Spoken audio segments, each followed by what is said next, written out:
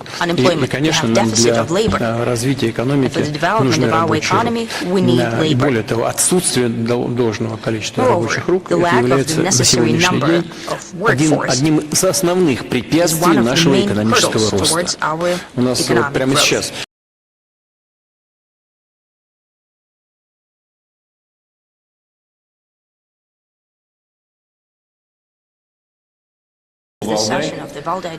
мы начинаем пленарную сессию 21-го ежегодного заседания Международного дискуссионного клуба «Валдай».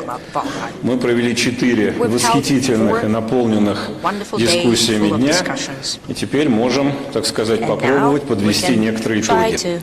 Я приглашаю на сцену президента Российской Федерации Владимира Владимировича Путина.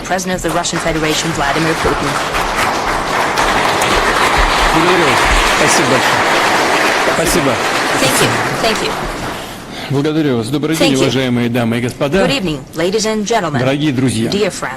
Очень рад приветствовать всех вас на нашей традиционной встрече. И сразу же хочу поблагодарить за участие в острых, содержательных дискуссиях Валдайского клуба. Мы с вами встречаемся 7 ноября. Дата значимая и для нашей страны, да, можно сказать, и для всего мира. Русская революция 1917 года, как в свое время нидерландская, английская, Великая Французская революция, стали в известной степени вехами в развитии человечества. Во многом определили ход истории, характер политики, дипломатии, экономики и общественного устройства.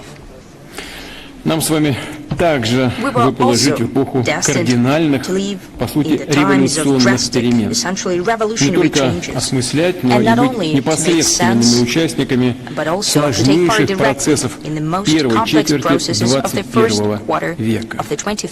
Валдайскому клубу, почти ровеснику нашего века, уже 20 лет. В таких случаях часто, между прочим, говорят, что время летит незаметно, быстро, но в данном случае так не скажешь. Эти 2 десятилетия не просто были насыщены важнейшими, подчас драматическими событиями, поистине исторического масштаба. На наших глазах формируется совершенно новое мировое устройство, не похожее на то, что мы знаем из прошлого, например, Вестфальскую или Ялтинскую систему. Поднимаются новые державы. Народы четче и яснее осознают свои интересы, свою самоценность, самобытность и идентичность. Все тверже настаивают на достижении цели развития и справедливости. При этом общество сталкивается с большим количеством новых вызовов, от захватывающих технологических изменений до катастрофических природных катаклизмов, от вопиющего социального расслоения до массовых миграционных волн и острейших экономических кризисов. Эксперты говорят об угрозах новых региональных конфликтов, глобальных эпидемий, о сложных и неоднозначных этических аспектах взаимодействия человека и искусственного интеллекта, о том, как сочетаются друг с другом традиции и прогресс. Какие-то из этих проблем мы с вами предсказывали, встречаясь раньше, детально даже обсуждали, встречаясь на Валдайском клубе, а какие-то интуитивно только предчувствовали, надеясь на лучшее, но не исключая и худшего сценария. Кто-то, напротив, стал для всех полной неожиданностью. Действительно, динамика очень сильная, непредсказуем современный мир, это уж точно. Если оглянуться на 20 лет назад и оценить масштаб изменений, а затем спроецировать эти изменения на предстоящие годы, можно предположить, что следующее 20-летие будет не менее, а то и более сложным. А насколько, конечно, зависит от множества, большого количества факторов. Для того, чтобы их проанализировать, попробовать что-то спрогнозировать, я так понимаю, вы собираетесь на Валдайском клубе. Наступает в некотором смысле момент истины. Прежнее устройство мира безвозмездно, безвозвратно уходит, можно сказать, уже ушло, а за формирование нового разворачивается серьезная, непримиримая борьба. Непримиримая прежде всего по той причине, что это даже не схватка за власть или за геополитическое влияние. Это столкновение самих принципов, на которых будут строиться отношения стран и народов на следующем историческом этапе. От его исхода зависит, сможем ли мы все вместе совместными усилиями построить мироздание, которое позволит развиваться всем, решать возникающие противоречия на основе взаимного уважения культуры и цивилизации, без принуждения и применения силы. Наконец, сможет ли человеческое общество остаться обществом с его этическими, гуманистическими началами, а человек остаться человеком? Казалось бы, альтернативы этому нет, на первый взгляд. Но, к сожалению, есть. Это погружение человечества в пучину агрессивной анархии, внутренних и внешних расколов, утрата традиционных ценностей, новые форматы тирании, фактически отказ от классических принципов демократии, базовых прав и свобод. Все чаще демократию начинают трактовать как власть не большинства, а меньшинства. И даже противопоставляют традиционную демократию и народовластие некой абстрактной свободе, ради которой демократическими процедурами, выборами, мнением большинства, свободой слова и неангажированностью СМИ, как некоторые считают, можно и пренебречь, можно и пожертвовать. Угрозой является навязывание, превращение в норму тоталитарных по своей сути идеологий. Что мы видим на примере западного либерализма, который сегодняшнего западного либерализма, который выразился, полагаю, в крайнюю нетерпимость и агрессию к любой альтернативе, к любой суверенной и независимой мысли. И сегодня оправдывает и неонацизм, и терроризм, расизм, и даже массовый геноцид гражданского населения. Наконец, это международные конфликты и столкновения, чреватые взаимным уничтожением. Ведь оружие, способное это делать, существует и постоянно совершенствуется, приобретает новые формы по мере развития технологий. А клуб обладателей такого оружия расширяется. И никто не гарантирует, что в случае лавинообразного нарастания угроз и окончательного разрушения правовых и моральных норм оно не будет задействовано. Уже говорю, что мы подошли к опасной черте. Призывы Запада нанести стратегическое поражение России, стране, обладающей крупнейшим арсеналом ядерного оружия, демонстрирует запредельный авантюризм западных политиков. Во всяком случае, некоторых из них. Такая слепая вера в собственную безнаказанность, исключительность может обернуться мировой трагедией. Вместе с тем, прежние гегемоны, привыкшие еще с колониальных времен повелевать миром, все чаще с удивлением обнаруживают, что их перестают слушаться. Попытки силы удержать ускользающее могущество ведут лишь к всеобщей нестабильности и росту напряженности, к жертвам и разрушению. А вот такого результата, к которому стремятся желающие сохранить свою абсолютную, безраздельную власть, такие попытки все равно не обеспечивают успеха. Потому что ход истории остановить невозможно. Вместо того, чтобы осознать тщетность своих устремлений, объективный характер перемен, некоторые западные элиты, кажется, готовы пойти на все, чтобы не допустить появления новой международной системы, отвечающей интересам мирового большинства. Политика Соединенных Штатов, например, и их союзников в последние годы все более заметен принцип «не доставайся же никому». Если не с нами, то против нас. Эта формула, она очень опасна. Потому что и у нас, и во многих странах мира есть такая поговорка: как аукнется, так и откликнется. Хаос, системный кризис уже нарастает и в самих странах, которые пытаются проводить такую политику. У них самих претензии на исключительность, на либерально-глобалистское мессианство, на идеологическую и военно-политическую монополию все больше истощает те страны, которые пытаются проводить такую политику, толкают мир к деградации, вступают в явное противоречие с подлинными интересами самих народов Соединенных Штатов Америки и европейских стран. Уверен, что рано или поздно на Западе это поймут, ведь в основе его былых великих достижений всегда лежал именно прагматичный, трезвый подход, основанный на весьма жесткой, порой циничной, но рациональной оценке происходящего и собственных возможностей. И в этой связи хочу вновь подчеркнуть, в отличие от наших оппонентов, Россия не воспринимает западную цивилизацию как врага, не ставит вопрос «мы» или «они». Еще раз повторю, кто не с нами, тот против. Мы не хотим никого ничему учить, никому навязывать свое мировоззрение. Наша позиция открыта, и она заключается в следующем.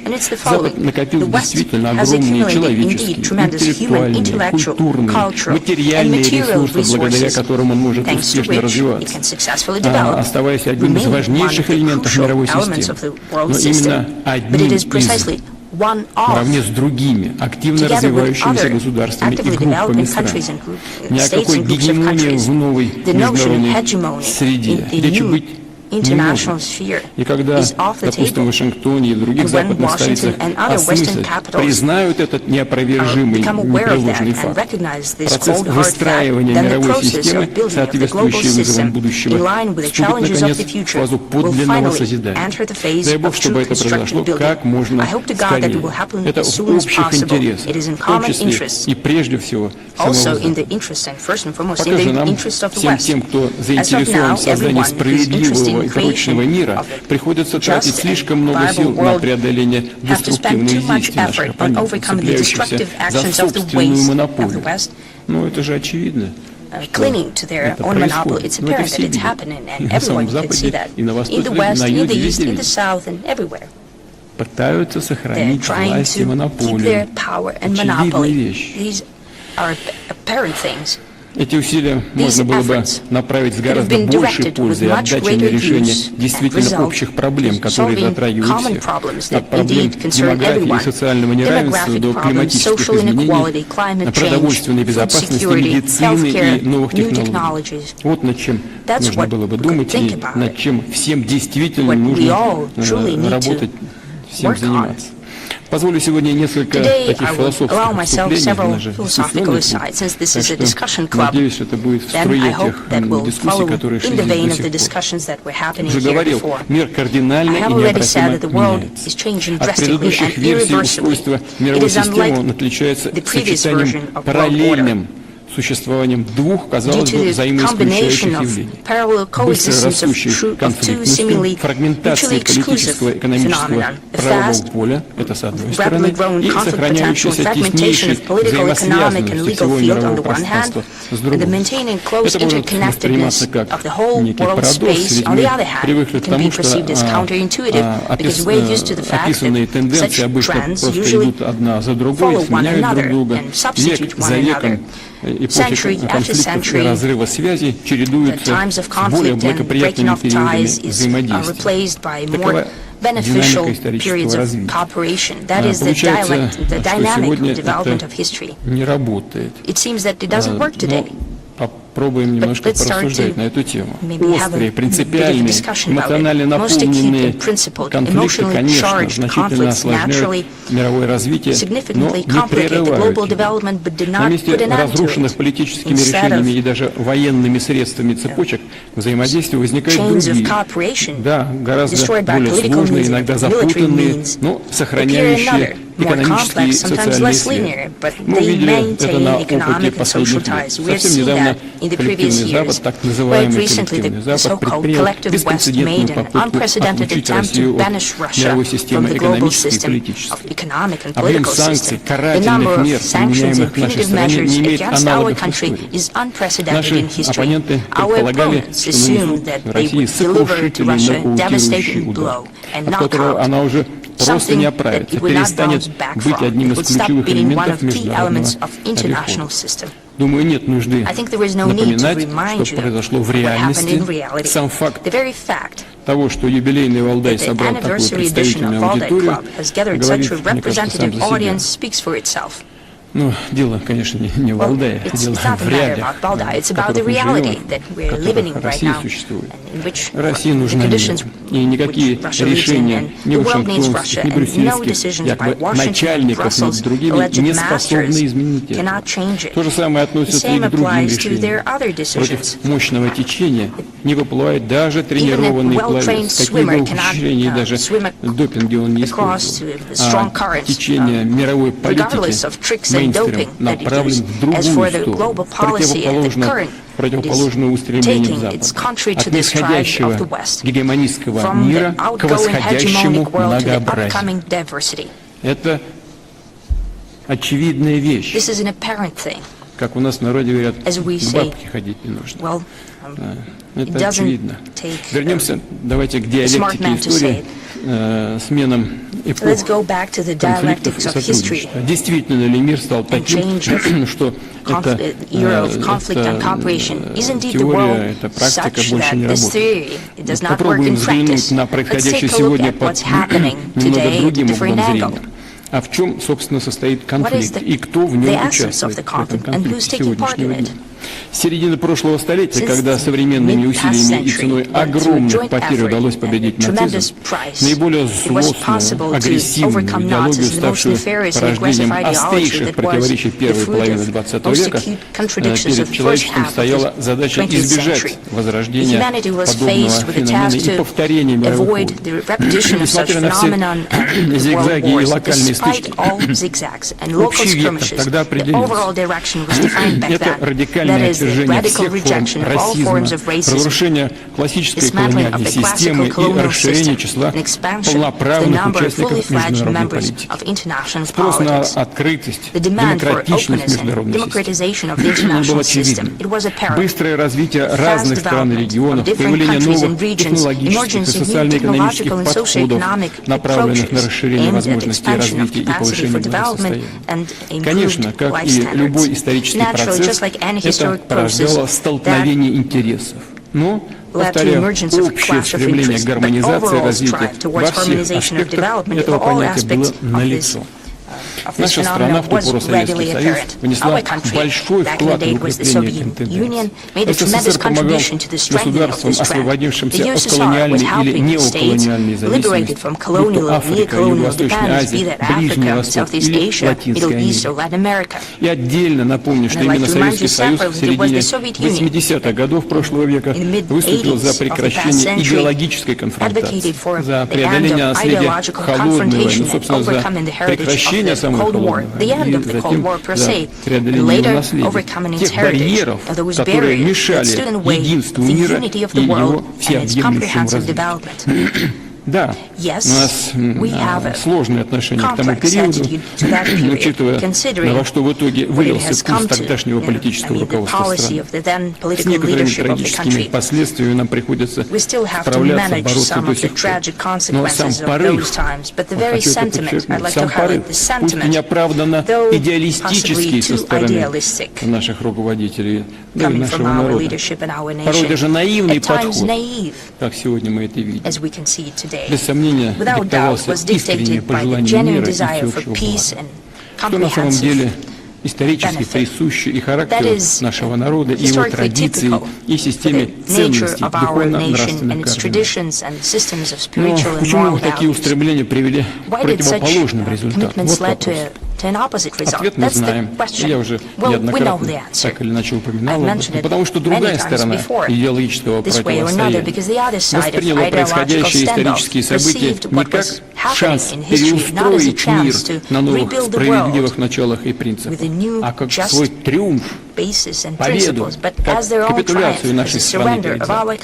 А значит, как возможность по праву победителя устанавливать собственное полное доминирование. Я уже как-то говорил об этом, но сейчас вскользь не буду называть имен, но в середине 90-х, в конце 90-х от одного из тогдашних политических деятелей США прозвучало: теперь мы будем относиться к России не как к побежденному противнику, а как к тупому инструменту в наших руках. Вот этим руководствовались. Не хватило ни широты взгляда, ни общей культуры, ни политической культуры. Не понимания того, что происходит, и незнания России. В том, как Запад превратно и в своих интересах истолковал то, что считал итогами холодной войны, как стал перекраивать под себя мир, его беспардонная и беспрецедентная геополитическая жадность – вот подлинные истоки конфликтов нашей исторической эпохи, начиная с трагедии Югославии, Ирака, Ливии, а сегодня и Украины, и Ближнего Востока.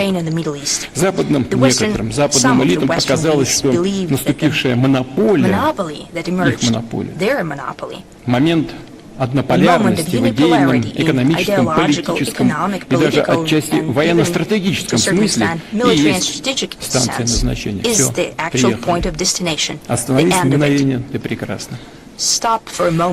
Как самонадеянно тогда было объявлено, As they conceitedly said back then, it was the end of history. It is unnecessary to explain in this audience how myopic and false this notion was. The history did not come to an end. On the contrary, it entered a new phase. И дело ведь не в том, что какие-то зловредные враги, конкуренты, подрывные элементы мешали Западу в установлении своей системы мировой власти. Скажем честно, после исчезновения СССР модели советского социалистического модели советской социалистической альтернативы вообще многим в мире поначалу показалось, что монопольная система пришла надолго, чуть ли не навсегда. И к ней нужно просто приспособиться. Но она зашаталась сама по себе, сама под грузом амбиций и алчности этих западных элит. А когда они увидели, что в рамках даже той системы, которую они создали под себя,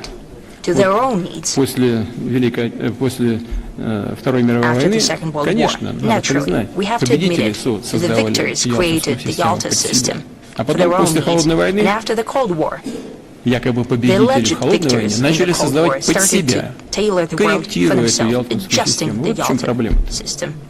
Ну так вот, которую они создавали под себя своими собственными руками, начинают преуспевать и лидировать совсем другие. Вот чего они увидели. Систему создали, вдруг появляются там другие лидеры в рамках этой системы. Безусловно, они тут же взялись корректировать и эту систему, созданную уже ими под себя. Начали нарушать те же самые правила, о которых говорили вчера. Менять ими же самими установленные правила. Так какой же конфликт мы наблюдаем сегодня? Убежден, это вовсе не конфликт всех со всеми, вызванный отступлением от неких правил, о которых нам часто твердят на Западе. Вовсе нет. Мы видим конфликт между подавляющей частью населения планеты, которая хочет жить и развиваться в взаимосвязанном мире, огромного количества возможностей, и мировым меньшинством, которое озабочено только одним, как я уже говорил, сохранением своего доминирования. И ради этого оно готово разрушать достижения, ставшие результатом длительного развития в направлении всеобщей мировой системы. Но из этого, как видим, ничего не получается. И не получится ничего. При этом сам Запад лицемерно пытается всех нас убедить, что под угрозой то, чего добивалось человечество после Второй мировой войны. Ничего подобного. Я сейчас только что об этом упомянул. И Россия, и подавляющее большинство стран как раз стремится к тому, чтобы укрепить дух международного прогресса и стремления к прочному миру, который составлял стержень развития середины прошлого столетия. А под угрозой на самом деле совсем другое. Под угрозой как раз эта монополия Запада, которая возникла после развала Советского Союза, обретенная им на некоторое время в конце 20-го столетия. Но еще раз хочу